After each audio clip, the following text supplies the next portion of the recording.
So today we are going to be talking about families of graphs. And so what we're going to be doing is learning each parent graph, and then we're going to learn what adding and subtracting and multiplying does to that graph so that we can start graphing our functions without having to do an XY chart. So we're going to start this off by doing a warm-up, which is the first 4 graphs. So I want you to take a moment to pause the video if you already know how to do this. If you don't already know how to do this, then let's do a couple together, and then you can pause the video and see what you get in the end. So if we take a look at this first graph, if we do it using an XY chart, which again, in this chapter, we're going to try to step away from, but for right now, we can use this. So we're going to ask what value of x makes this base 0. And so hopefully you see that that is 0.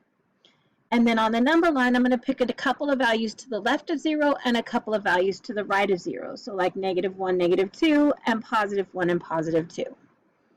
So the function says take the number and square it. So the square of -2 is +4.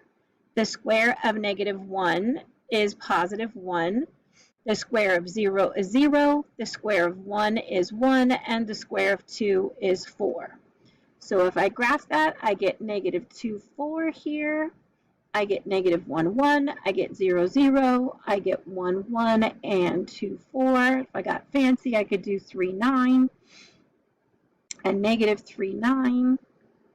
And so this is what we call the parent graph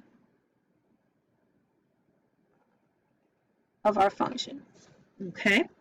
And then we're going to learn what happens to that parent graph as we do things to it.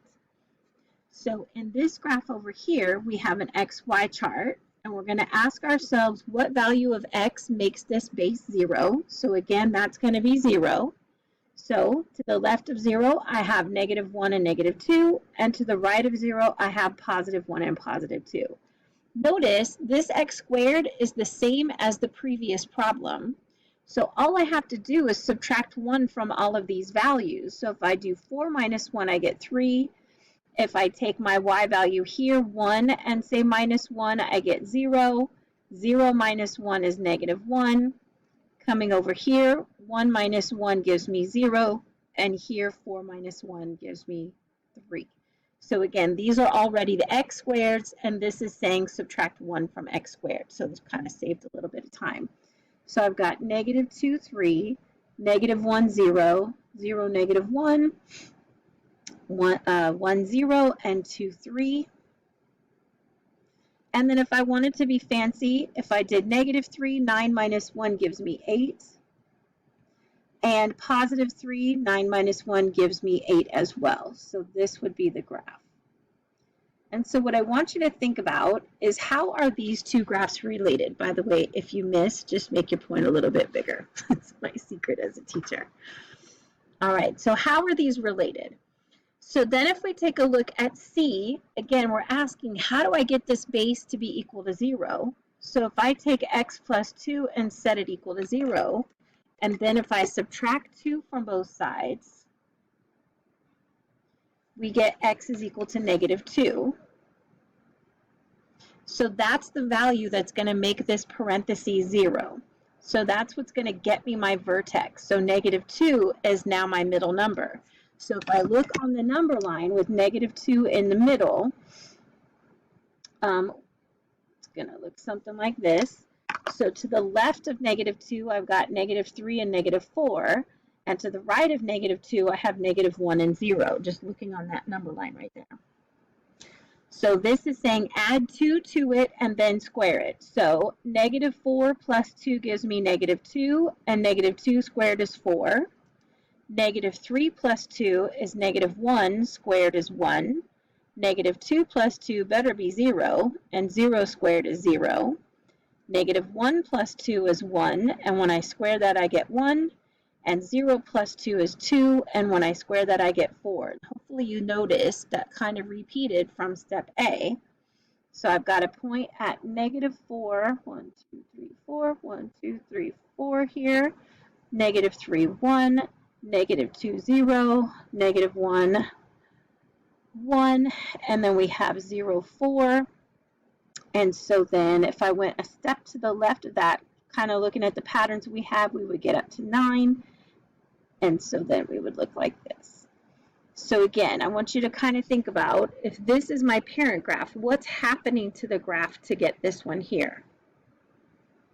So pause, think about that, and then see if you can graph this one on your own. So hopefully you notice with step B, the subtracting 1 on the end just took everything and shifted it down. So we call that translating. So this is translated down 1 unit. And then this one is exactly the same graph as the original. And I'll even kind of show you with some patty paper. If I graph this here, I've got this parabola, and it's not going to be perfect because I'm not a perfect drawer, but you can see that if I come over here, it's the same exact graph, just shifted down 1, and this is the same exact graph, just shifted to the left 2 units. So this would be translated left 2 units. So that means that this final one is not only going to be translated to the left 2 units,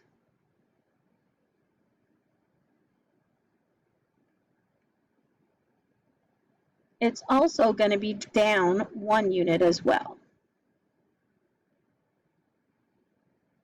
Okay, so I'm going to graph my parent graph, and here's an interesting thing. This is called the square function. So for each step that I take to the right, I'm going to square that to go up. So if my vertex is at 0, then 1 step to the right says square that 1 to go up. So 1 squared is 1. 2 steps to the right, if I do 2 squared, I get 4. 1, 2, 3, 4. 3 steps to the right squared gives me 9. 1 step to the left, that's a negative direction, so a negative squared is a positive, so we get 1.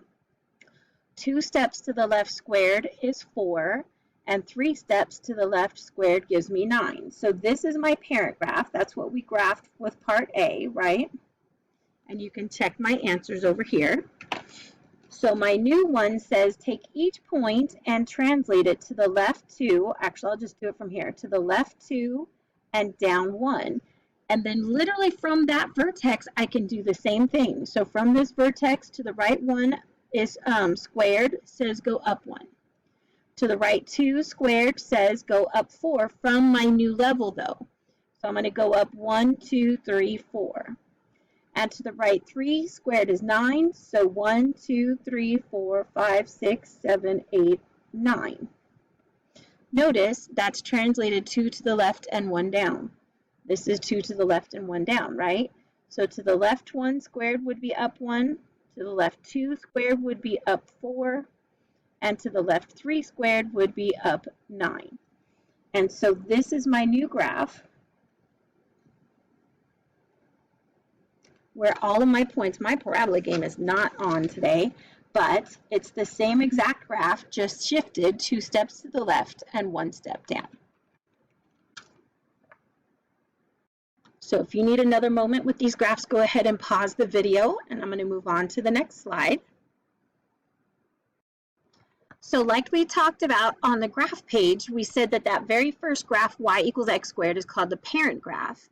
And every parabola is related to this graph. So on page 137, this has all of the parent graphs. So you'll notice my face kind of covers the rational functions. We're going to worry about that later on in the chapter. But I just want to show you a constant function means that the y values remain constant even as x changes, that the y doesn't change. For the identity function, that means for each x value to the right, we're going to go x values up. And if I go 2 steps to the right, we're going to go 2 steps up. If I go 1 step to the left, that's a negative direction. We're going to go 1 step down. When we talk about a parabola, like I said, 1 step to the right, we square it to go up 1. 2 steps to the right squared says go up 4. 1 step to the left, the square of -1 is 1, and 2 steps to the left, the square of -2 is 4. Over here, we're going to be cubing to figure out our point. So our vertex, that we call it a vertex, even though it's called a point of inflection. So that's going to be at 0, 0. So 1 step to the right, now I'm going to cube to go up. So 1 cubed, I keep losing my mouse here. So 1 cubed is 1. If I go to the right 2, 2 cubed is 8. So that's why it's off the charts here. 1 step to the left, I'm going to cube -1 because that was a negative direction. That says go down 1. So here we're going to go down 1. And then 2 steps to the left from my vertex says to go down -2 quantity cubed, which would have me going down 8 units. I don't know why my mouse keeps disappearing. So coming over here, my vertex for the square root function is going to be at 0, 0. And then each step we take, we're going to do the square root for the height. So 1 to the right, the square root is 1. I don't know the square root of 2. I don't know the square root of 3, but the square root of 4, 4 units to the right from the vertex says go up root 4, which is 2. And then the next one would be 9, would be up 3, because the square root of 9 is 3.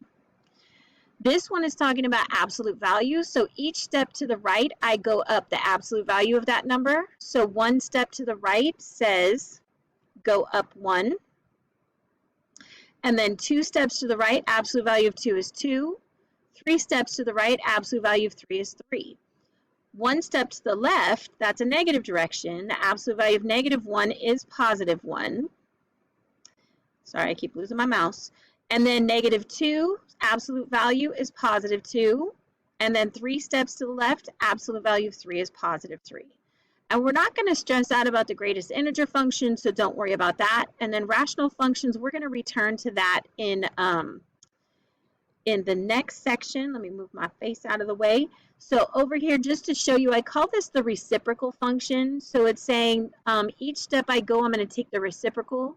So a half a step to the right, the reciprocal is 2. 1 step to the right, the reciprocal is 1. 2 steps to the right, the reciprocal is a half. Same thing over here. From my vertex, a half a step to the left, the reciprocal of -1/2 is -2. And then a full step to the left, the reciprocal of -1 is -1. And then 2 full steps to the left, the reciprocal of -2 is -1/2. So I'm going to pause here and let you think about that, and then we'll continue this in part 2.